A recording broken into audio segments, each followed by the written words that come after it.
Hey guys, welcome to POV, your favorite web political series, and today we're going to switch things up. We're talking opposition, and I think you're going to like it.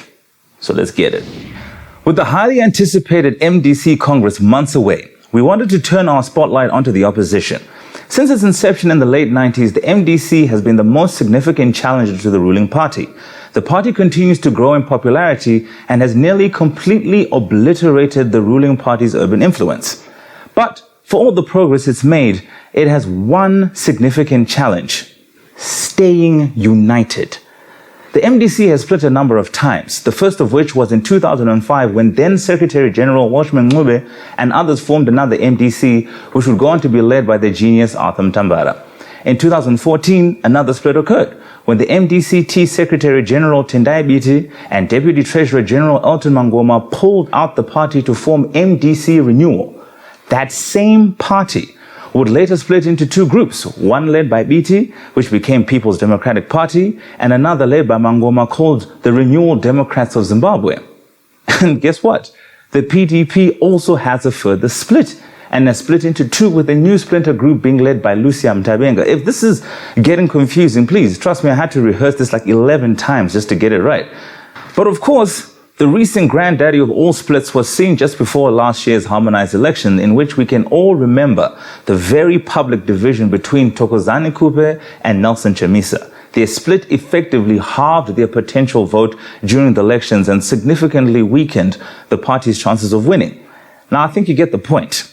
They love hard and they break hard, which makes these next words very concerning.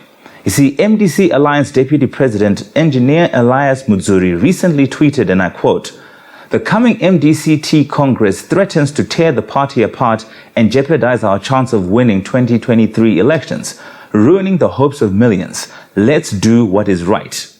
He would also go on to further say, MDC must respect the Constitution, remove fear and fractional divisions to enable members to elect a leader that will unite us and focus ending suffering in Zimbabwe. Now, there was split reaction to these words among the public, with some in agreement with the engineer and others critical of why a leader would use his Twitter to discuss or project what they regarded as inflammatory statements. Whatever the case is, whether wittingly or unwittingly, the good engineer has given us insight that all is not well. So why are we talking about this? Because at this critical time in our country, we cannot afford to have a weak or disjointed opposition. Why?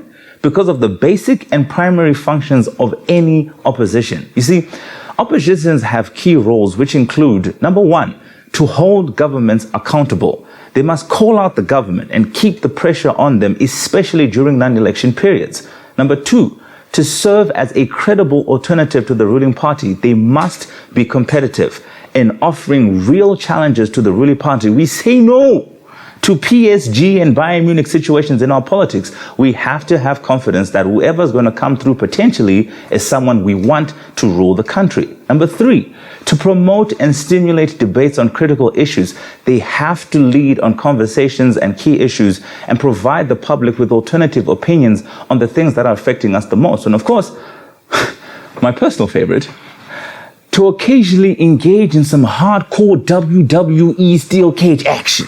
Get set for the WWE Intercontinental Championship match. A Royal Rumble. With surrounded by sharks in them. Oh, look out! Oh! That's lumberjacks everywhere. Dean Ambrose going for broke, and he's lucky he didn't break anything as he wipes out the... So I've watched this clip several times, right? And the dude that gets me is this guy here. I mean, who gets well dressed and is still ready to jam badge? I mean, look, here he is again, but this time I think he made his match. Man, the action. This is supposed to be for the Intercontinental Championship. Bridge. The Miz. Classic. You see, let that be a lesson to you kids. One cannot simply start the jambange if you cannot finish said jambange. But we digress. What has been the cost of the ongoing infighting within the MDC? See, in 2015, a survey by Afrobarometer, a non-partisan African research network, had some insightful data on opposition parties in Southern Africa. The results showed that the opposition parties face major obstacles to winning the majority support. The obstacles included the fact that they aren't trusted as much as governing parties and that very often they aren't seen as a viable alternative to the dominant ruling party. In Zimbabwe specifically, trust in the political opposition declined sharply after 2008-2009. Similarly, the proportion of Zimbabweans who said they felt close to an opposition party dropped from 45% in 2009 to 19% in 2014. See, one of the major reasons was infighting and increasing factionalization, which brought a lot of concern amongst the people that if they cannot hold a dialogue amongst themselves, would they be able to hold a dialogue with the greater party? And what about viability? The survey asked, does the political opposition in your country present a viable alternative vision and plan for the country? Only 37% of people saw the opposition as having a viable plan. This can be totally attributed to a communication problem. You see, in America right now, the Democrats are running with what's called a Green New Deal, a wildly ambitious plan to move the country forward that is being championed by Congresswoman Alexandria Ocasio-Cortez and has been endorsed by nearly all their presidential candidates. So if you're going to ask a random person, hey, what are the Dems planning to do to move America forward? One might say the Green New Deal. Now, let's have some fun. If you were to ask anyone on the street, what is one plan that the MDC has to move the country forward? If they say Jecha, it's a problem. Now, on this point, I have to give credit to the Honorable Tendai Biti, who, in his criticism, always gives alternative solutions. He is on record repeatedly saying he would want the country to join the Rand Monetary Union. And whether you agree with him or not, it's a position. It's something that we can say to ourselves, you know what? This is an idea that has been proposed by our opposition. Does it work? Let's see. Let's give it a go. Whatever the case is, it creates that debate. Because here's the thing. The conclusion of the survey stated that 81% of the respondents did not believe that the government at the time was doing a good job in resolving critical issues. And yet only 37% believed that the opposition had a viable plan.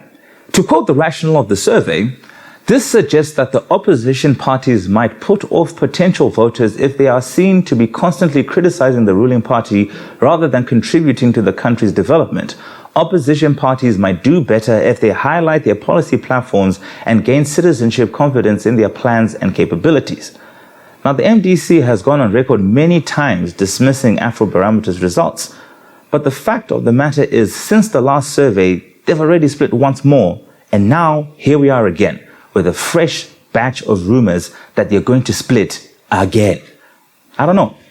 Of course, we'll keep abreast with this story and include more facts pertaining to the deeper details. But for now, we want to ask you, what are your concerns at the present moment with the infighting that is going on in the MDC?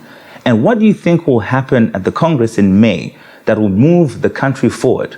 Because whatever the case may be, we need these guys united for the sake of the country. See, so for me, the reasons behind the infighting or whatever theories are coming out at the moment, they don't bother me.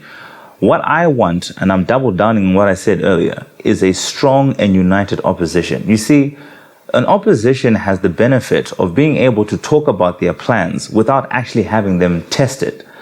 But your real test as an opposition is to show whether you are actually a viable alternative for the government. Now, if you're not able to remain united, if you're not able to stop backbiting amongst yourselves, if you're not able to respect the constitutional procedures of your own party, how are we then supposed to believe that you're a better alternative? You see, now is your opportunity to really demonstrate that you are different and that you are actually a viable alternative.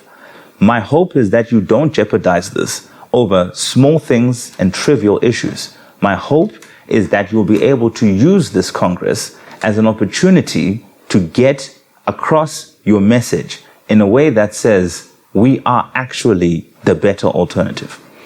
This is Kuda Mangwe wishing you a good morning, good afternoon, and good night.